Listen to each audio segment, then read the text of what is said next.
It was a year ago that the Taliban completed its conquest of Afghanistan, capturing Kabul and sending the nation into yet another spiral of turmoil after the chaotic withdrawal of the US and NATO allies.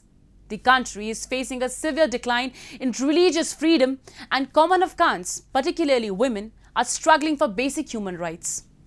A report. Since the Taliban seized power in Afghanistan, the country is facing a severe decline in religious freedom. A report by United States Commission on International Religious Freedom has said that the Taliban administration has failed to safeguard religious minorities from Islamic State attacks despite repeated pledges to do so for all ethnic and religious communities. The report has further added that the terror outfit's strict conceptions of Sunni Islam adversely affected all the Afghans who do not adhere to that interpretation. Moreover, the plight of Afghanistan's Christian community has also gotten extremely worse, with religious minorities in Afghanistan being threatened by a surge in terrorist attacks. Since the Taliban took over on August 15 last year, the atrocities of Taliban officials have forced the country's Hindu and Sikh minorities to escape persecution. Gender minorities have either fled or evacuated to other countries. Many Afghans feel deeply despondent about the direction the country is being taken in by the Taliban. تغییرات بزرگی که در زندگی دخترها آمده است که مکتب‌ها باز نیستن و ما یک سال که یعنی تیر شد ما درس نخوانیم و جبران از بسیار سخت می‌باشه، ولی باز هم خواهش داریم که ما بتونیم به درس‌های خود ادامه بدیم و سال آینده ما بتونیم به مکتب بریم و درس‌های خود ادامه بدیم. ولی تغییرات دیگه هم هست که اقتصاد مردم افغانستان خراب شده.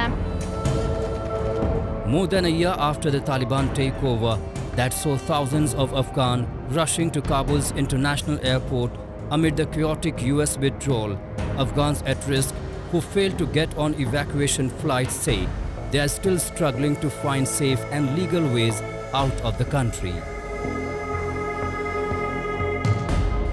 It's Afghan women who have been affected most by the Taliban's new laws.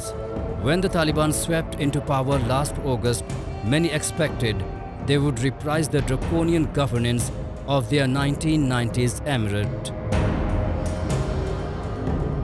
Despite pledges of moderation and reform from some Taliban factions, 1 year later, those predictions have largely turned out to be prescient. در موضوعاتی که بر زنان از طرف گروه طالبان تحمیل شد صدا بلند کردیم. متاسفانه در این مدت یک سال هیچ واکنشی از طرف گروه طالبان ما ندیدیم و هیچ جواب مثبتی برای ما ندادند. Afghanistan is going through a very difficult time, and the de facto rulers in the war-torn country are not willing to listen to what world leaders are demanding. Instead, they are playing the blame game. On one hand, they are violating human rights in the country, and on the other hand, the regime is holding West responsible for all the challenges country facing at the moment. Taliban rulers are not ready to accept the fact that in the absence of conservative ideology, situation in Afghanistan would have been in a much better situation. The Taliban group, whose leaders include several designated terrorists, seized control through force and is intent to impose its extreme ideologies on common Afghans.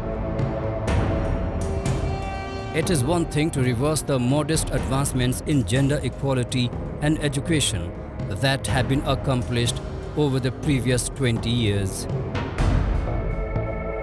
Yet the regime wants international recognition as a legitimate government of Afghanistan and wants the world's assistance to tide over its difficulties, including its devastating earthquake. The Taliban group must realize that just as the world is rushing to help with humanitarian assistance for this natural disaster, it can hardly stand by and watch a Taliban-made disaster unfold.